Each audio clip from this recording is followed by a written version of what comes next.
কাদেরকে নিয়ে জাহান্নামে যেতে চাও? ওই মেয়েটা বলবে, আল্লাহ সর্বপ্রথম যাকে জাহান্নামে নিয়ে যেতে চাই ওই মানুষটা হলো আমার জনম দুঃখী আব্বা। কারের সাথে নেবে? কথাটা ভালো শোনা গেল না? অনেকেই ঘুমাইতেছেন নাকি? ওই যে ওই লাস্টে না চেতন পাইছি। 1 নাম্বার, আমার আব্বাকে এনে দাও, ওকে নিয়ে জাহান্নামে যাব। জিজ্ঞেস করা হবে, অলিমা কিন্তু কেন বাবাকে জাহান্নামে চাও? ওই মেয়েটা বলবে, রব্বুল আলামিন ওই বাবা আমাকে জন্ম দিয়েছিলেন, মাথার গাম পায়ে ফেলে খাবার খাওয়াইছেন, কষ্ট করে টাকা গোছায় বিয়ে দিয়েছেন, সব ঠিক আছে। মাঝে মধ্যে বছরে 2-1 বার এনে আমি সহ জামাইকে দাওয়াত খাওয়াইছি, এটাও ঠিক আছে। যৌতুকের টাকা পয়সা দিছে, সব ঠিক আছে। কিন্তু ওই বাবা কোনোদিন ইসলাম শেখায় নাই, ইসলামে চলায় নাই। আর এমন একটা কাজের জন্য ওই আব্বাকে আমি রেখে একাকি জাহান্নামে যাব না। চিৎকার দিয়ে বলা যাবে কি নাউজুবিল্লাহ? আল্লাহ বলবেন, আন্তা সলে, কথা তোমার ঠিক আছে। ফেরেশতাও ডাকো আর আব্বাকে। দেখা যাবে আব্বা হজ করেছে, যাকাত দিয়েছে, কত ভালো কাজ করেছে, এবার জান্নাতে যাবে। মেয়ের দরখাস্তর কারণে জান্নাতের সার্টিফিকেটটা বাতিল হয়ে এবার জাহান্নামের আসামি হয়ে যাবে। কয়জন গেল? কষ্ট হইতেছে? একজন কেবল বাবা। 2 নম্বরে বলা হবে, দ্বিতীয় জন কারে চাও? ওই মেয়েটা ডেকে বলবে, আল্লাহ দ্বিতীয় জন আমার বড় ভাইকে চাই। কাকে চাই? বড় ভাই। বড় ভাই আছেন টাছেন নাহি? বাড়িতে বইনেলা ভাইটাই আছে। 2 নাম্বার, আমার বড় ভাইকে চাই। কেন তোমার বড় ভাইকে চাও?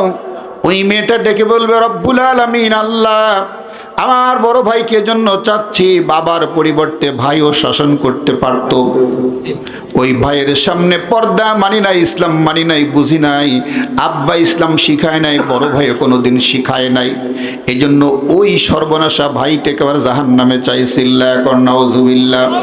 এবার বলেন তো, কথায় কথা আসে, আমার দেশের অনেক বাবা, অনেক ভাই, অনেক স্বামী ইচ্ছা করে মেয়েদেরকে ক্রিকেট খেলায় খুশি আছে না নাই? আরো জোরে বলেন। ফুটবলে নাম দিলে খুশি আছে না নাই? ফুটবল যখন খেলায় তখন তো মোটামুটি বোরকা থাকে গায়ে না? এদিকে বোরকা থাকে না? বোরকা গায়ে দেখালায় না। মেয়েরা যখন ফুটবল খেলে বেশি কিছু তো চোখে পড়ে না।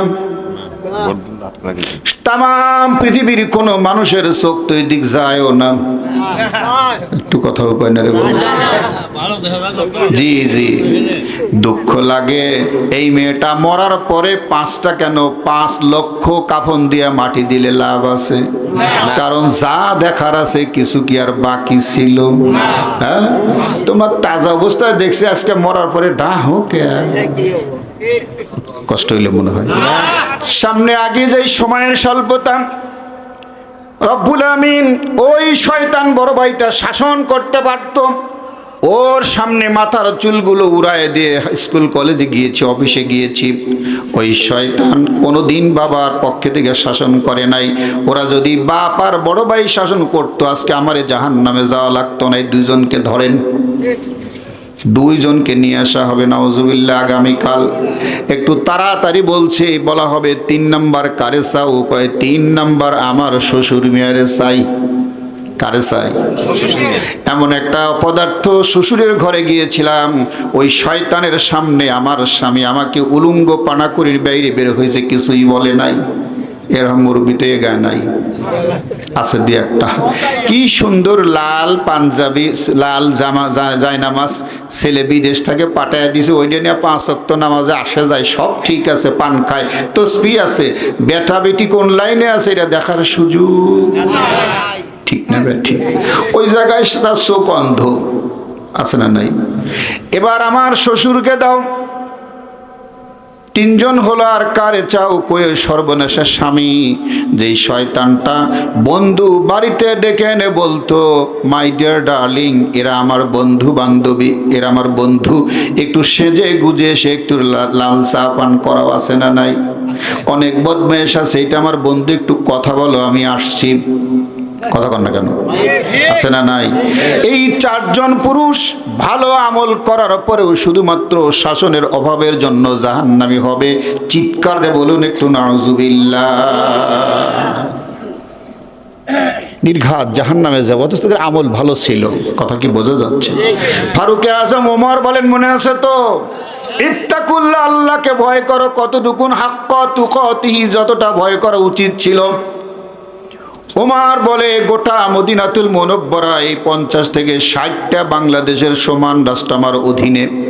এর একটা মানুষ যদি না খেয়ে মারা যায়, একটা মানুষ যদি বেপর্দায় চলে, জেনা বেবিচার হয়, এর প্রত্যেকটা হিসাবের জন্য ওমরকে দায়ী করবে কে? আরো জোরে, এই জোরসে বলেন ওমর রাদিয়াল্লাহু তাআলা আনহু এই মেয়েটাকে মরুভূমির মধ্যে একাকী দেখার পর মনের মধ্যে খটকা দিয়েছে, ভয় লেগেছে। ডেকে বলে, আল্লাহ, ওমর যখন এই দেশের প্রেসিডেন্ট, আর সেই দেশের একটা মেয়ে মধ্য দুপুর বেলা একাকী ঘোরে, এটা মেনে নেওয়া যায় না। হঠাৎ যদি কোনো একটা যুবক এসে গ্রাস করে, এই সমস্ত পাপের দায়ীর জবাব ওমরকে দিতে হবে। কথা বলেন ঠিক কিনা? শুধু বাংলাদেশে নিয়মটা আল্লাহ মনে হয় দেয় নাই, দিছে। হ্যাঁ, আমি তো মনে করছি বাংলাদেশের সরকার বাহাদুর যারা যারা ছিল আর আসবে বলে তোমরা মাপ, ওটা শুধু মদিনার জন্য নয়। আক্ষেপ। আসুন সামনে এগিয়ে যাই। বুঝাইতেছিলাম ফারুকে আজম ওমর রাদিয়াল্লাহু তাআলা আনহু আস্তে আস্তে করে একদম মেয়েটার কাছাকাছি চলে গেলেন। কাছে গিয়ে চিন্তা করলেন, কে সে? বরকা পড়লেই তো এই ধর্মের মানুষ হয় না, ঠিক না বে ঠিক? আস্তে করে চিন্তা করলেন, এই মেয়েটাও একাকী, আমিও একাকী। ইসলামে পরিষ্কার কোরআন হাদিসের ব্যাখ্যা, যখন একজন নারী আর একজন পুরুষ এক জায়গায় থাকে, একাকী দুইজন হয়, শয়তান বলে 3 নাম্বার ব্যক্তি হইয়া আমি মাঝে দাঁড়াই, আর ঘটকের দায়িত্বটা আমি নিজেই পালন করি। ঘটক তো ভালো কাম করে না? ঘটকের কাম কি? কথা কয় না কেন? ওখানে শুধু বৈধ, আর এখানে শুধু একটু, ঠিক না ভাই? ঠিক বুঝাইতেছিলাম ভাইরা আমার। আক্ষেপ লাগে, আমার দেশের অনেক জায়গা দেখবেন কি সুন্দর বয়াতের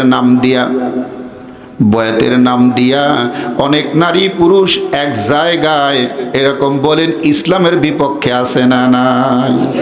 কষ্ট হইলে মনে হয় ভাইজান সামনে আগিয়ে যায়।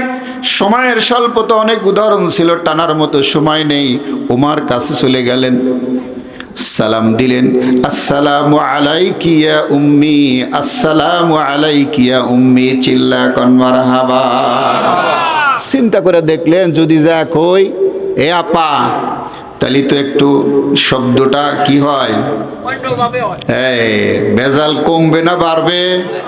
ওই এক রিস্কাওয়ালা এক আপা, মানে মুরব্বী খালামাক নামা দিছে, তো নামা দিয়া টাকা দিছে আমান। রিস্কাওয়ালা বলতেছে, খালামা আমার তো ভাঙতি হবে না।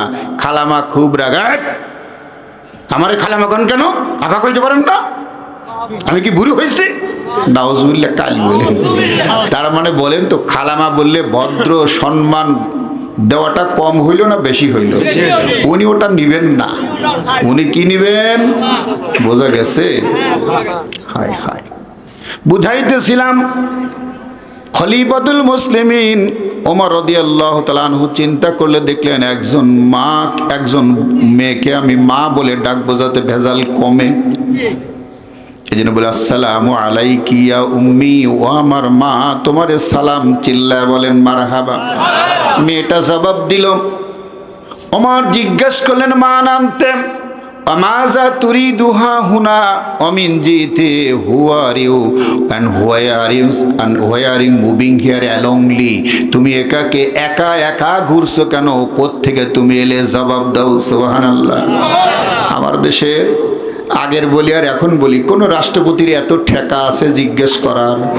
আরো জোরে বলেন। এর চেয়ে বড় কিছু দেখলেও বলার সময়, ঠিক না বেঠি? মানান্তে কে তুমি? আপনি কে? আমাজা তুরিদুনা, ইচ্ছাটা কি? এরকম ঘুরছেন কেন একাকী? Haven't you any companion? Haven't you any father, any parent? তোমার বাপ মা নাই? বড় ভাই নেই? এবার গরু কেন একাকী? সুবহানাল্লাহ। কি ভয় পাইতেন, ঠিক না বেটি? এবার মেয়েটা কাঁদো কাঁদে স্বরে বলছে, আল্লাহর কসম করে বলছি আমার কোনো এখানে সঙ্গী সাথী নাই। সঙ্গী সাথী নাই ভালো কথা, মধ্য দুপুরে একা একা ঘুরছে কেন জানো না? বিপদ হতে পারে। সেটাও জানি বিপদ হতে পারে, আমি একাকী মানুষ, যুবতী মানুষ, ভয় হতে পারে তাও জানি, কিন্তু নাথিং টু ডু, কিচ্ছু করার নাই, আমার কেউ নাই। সুবহানাল্লাহ বলেন।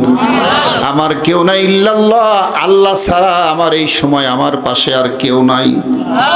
ওমরের মনের ভিতর দাগ কেটে গেছে, আরে এই সময় যে মেয়েটা বলে আল্লাহ ছাড়া আমার সাহায্যকারী কেউ নাই, নিশ্চয় একজন ভালো ইমানদার, ঠিক না বেঠি? থমকে গেলেন। মা কেউ নাই মানে? তোমার বাবা নেই? জি না। বড় ভাই নেই? জি না। মা নেই? জি না। বোন নেই? জি না। তাহলে এখানে এইভাবে কেন? মেয়েটা কেঁদে কেঁদে বলছে, সে বড় লম্বা কথা, আপনার আমি বলবো না, যাকে বলার আমি তাকে বলার জন্যই যাচ্ছি সেই জায়গায়। কোন সুবহানাল্লাহ। ওমর বললেন, কোথায় তুমি যাবে? কোন জায়গায় তুমি যাই না? আইনা তাজহাব, যাবেটা কোন জায়গায়? এবার মেয়েটা বলছে, ওই জায়গাতে যাব যেই জায়গায় গেলে কোনো ঝামেলা থাকবে না, আর ওই জায়গার নাম হলো মদিনাতুল মুনাওয়ারা। কোথায় যাবে? জোরে বলেন না। আমার ছাত্র একটু আগে গাইছে, আমার মন যেতে চায় বারে বারে সোনার মদিনা, আমার মন যেতে চায় বারে বারে সোনার মদিনা, যেথায় ঘুমিয়ে আছেন দিনের নবী, ও যেথায় ঘুমিয়ে আছেন দিনের নবী,